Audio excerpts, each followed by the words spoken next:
Channagiri police ಸ್ಟೇಷನ್ನಲ್ಲಿ ಕಲ್ಲು ತೂರಾಟ ಪ್ರಕರಣಕ್ಕೆ ಸಂಬಂಧಪಟ್ಟಂತೆ ಇನ್ನೇನು ಕೆಲವೇ ಕ್ಷಣಗಳಲ್ಲಿ ಕೋರ್ಟ್ಗೆ ಕಿಡಿಗೇಡಿಗಳನ್ನು ಹಾಜರುಪಡಿಸಲಾಗುತ್ತೆ.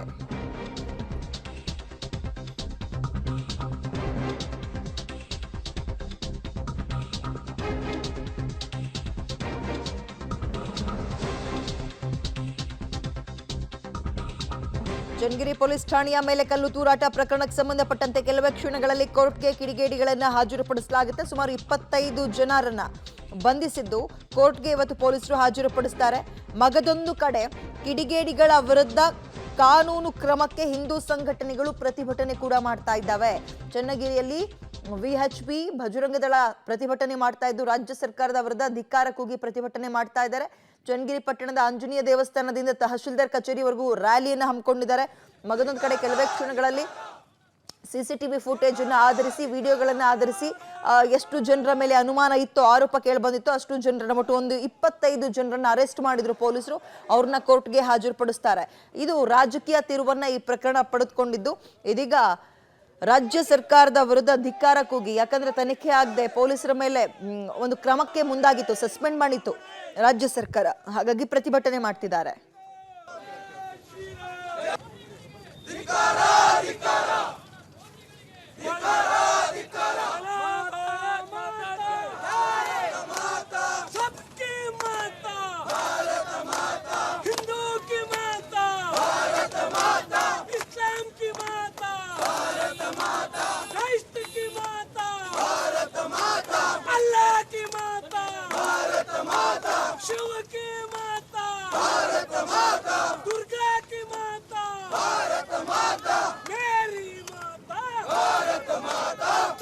ಪ್ರತಿಭಟನೆ ನಡೀತಾ ಇರೋದಕ್ಕೆ ಕಾರಣ ಒಂದು ಸಮುದಾಯದ ವಿರುದ್ಧ ಓಲೈಕೆ ಮಾಡ್ತಾ ಇದೆ ರಾಜ್ಯ ಸರ್ಕಾರ ಅನ್ನೋ ಹಿನ್ನೆಲೆಯಲ್ಲಿ, ಮತ್ತು ಈಗ ಯಾರೆಲ್ಲ ಬಂಧಿಸಿದಿರಿ ಅವರಿಗೆ ಕಠಿಣಾತಿ ಕಠಿಣ ಕ್ರಮಗಳಾಗಬೇಕು, ಈ ರೀತಿಯ ಪ್ರಕರಣ ಮತ್ತೊಮ್ಮೆ ಜರುಗಿಸಬಾರದು ಅನ್ನೋ ಹಿನ್ನೆಲೆಯಲ್ಲಿ ಬುದ್ಧಿ ಕಲಿಸಬೇಕು ಅಂತ ಈ ಪ್ರತಿಭಟನೆ ಮಾಡ್ತಾ ಇದ್ದಾರೆ. ಹೆಚ್ಚಿನ ಡೀಟೇಲ್ಸ್ ನಮ್ಮ ಪ್ರತಿನಿಧಿ ಪುನೀತ್ ನೀಡ್ತಾರೆ. ಪುನೀತ್, ಒಂದು ಕಡೆ ಬಂಧಿಸಿರೋರ್ನ ನ್ಯಾಯಾಲಯದ ಮುಂದೆ ಹಾಜರುಪಡಿಸೋದು, ಮಗದೊಂದು ಕಡೆ ಈ ಪ್ರತಿಭಟನೆ ಯಾವ ಹಂತದಲ್ಲಿ ಯಾವ ಸ್ವರೂಪದಲ್ಲಿ ನಡೀತಾ ಇದೆ, ಇದಕ್ಕೆ ಸಂಬಂಧಪಟ್ಟಂತೆ ಡೀಟೇಲ್ಸ್ ಕೊಡೋದಾದ್ರೆ ಪುನೀತ್.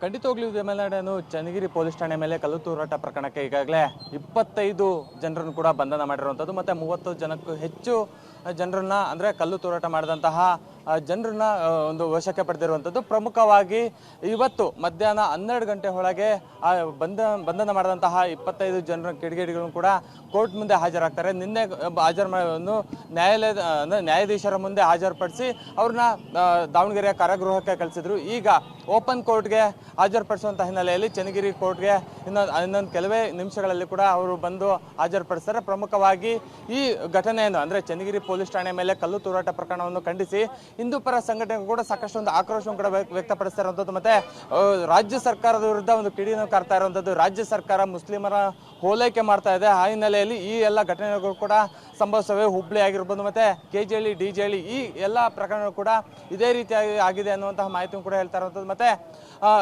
ಆಂಜನೇಯ ದೇವಸ್ಥಾನದಿಂದ ತಹಶೀಲ್ದಾರ್ ಕಚೇರಿವರೆಗೂ ಒಂದು ಪ್ರತಿಭಟನಾ ಮೆರವಣಿಗೆ ಬಂದು ಅಲ್ಲಿ ತಹಶೀಲ್ದಾರ್ಗೆ ಒಂದು ಮನವಿಯನ್ನು ಕೂಡ ಮಾಡ್ತಾರೆ. ಪ್ರಮುಖವಾಗಿ ರಾಜ್ಯ ಸರ್ಕಾರ ಮುಸ್ಲಿಮರ ಹೋಲೈಕೆ ಮಾಡ್ತಾ ಇದೆ, ಅವ್ರನ್ನ ಹೋಲೈಕೆ ಮಾಡೋದಕ್ಕೋಸ್ಕರ ಇಬ್ಬರು ಪೊಲೀಸ್ ಅಧಿಕಾರಿಗಳನ್ನು ಕೂಡ ಸಸ್ಪೆಂಡ್ ಮಾಡಿದ್ರೆ ಅವ್ರನ್ನ ಮತ್ತೆ ನೇಮಕಾತಿ ಮಾಡಬೇಕು, ಅಂದರೆ ಮತ್ತೆ ಅದೇ ಜಾಗಕ್ಕೆ ನಿಯೋಜನೆ ಮಾಡಬೇಕು ಅನ್ನುವಂಥ ಒಂದು ಮನವಿಯನ್ನು ಕೂಡ ಮಾಡ್ತಾ ಇರುವಂಥದ್ದು. ಈಗಾಗಲೇ CID ಅಧಿಕಾರಿಗಳು ಕೂಡ ಚನ್ನಗಿರಿಗೆ ಬಂದಿರುವಂಥ ಹಿನ್ನೆಲೆಯಲ್ಲಿ ಅವರು ಈ ಪ್ರಕರಣದ ಇಂಚಿಂಚು ಮಾಹಿತಿಯನ್ನು ಕೂಡ ಕಲೆ ಆಗ್ತಾ ಇರುವಂಥದ್ದು. ಮತ್ತು DYSP ಕನಕ ಲಕ್ಷ್ಮಿ ಅವರ ನೇತೃತ್ವದಲ್ಲಿ ಬಂದಂತಹ ತಂಡ ಘಟನೆಯ ಬಗ್ಗೆ ಟೆಕ್ನಿಕಲ್ ಎವಿಡೆನ್ಸ್ ಆಗಿರ್ಬೋದು, ಮತ್ತು ಇನ್ನುಳಿದ ದಾಖಲೆಯನ್ನು ಕೂಡ ಒಂದು ಪರಿಶೀಲನೆ ಮಾಡ್ತಾ ಇರುವಂಥದ್ದು. ಮತ್ತು ಈ ಘಟನೆ ಯಾವಾಗಾಯಿತು, ಎಷ್ಟು ನಿಮಿಷದವರೆಗೂ ಕೂಡ ಆತ ಪೊಲೀಸ್ ಸ್ಟೇಷನ್ನಲ್ಲಿ ಇದ್ದ ಅನ್ನುವಂಥದ್ದು ಎಲ್ಲ ಮಾಹಿತಿಯನ್ನು ಕೂಡ ಈಗಾಗಲೇ ಕಲೆ ಹಾಕಿ ತನಿಖೆಯನ್ನು ಕೂಡ ನಡೆಸ್ತಾ ಇರುವಂಥದ್ದು. ಅದರ ಜೊತೆಗೆ ಹಿಂದೂ ಪರ ಸಂಘಟನೆಗಳು ಕೂಡ ಒಂದು ಪ್ರತಿಭಟನೆ ಕೂಡ ನಡೆಸ್ತಾ ಇರುವಂಥದ್ದು. ವಿದ್ಯಾಮಲಾಡ, ಥ್ಯಾಂಕ್ ಯು ತಮ್ಮ ಡೀಟೇಲ್ಸ್ಗೆ. ಒಂದು ಕಡೆ ಪ್ರತಿಭಟನೆ ಸಾಗ್ತಾ ಇದೆ, ಮಗದೊಂದು ಕಡೆ ಇನ್ನೇನು ಕೆಲವೇ ಕ್ಷಣಗಳಲ್ಲಿ ಆ ಕಿಡಿಗೇಡಿಗಳನ್ನ ಕೋರ್ಟ್ಗೆ ಹಾಜರುಪಡಿಸಲಾಗುತ್ತೆ.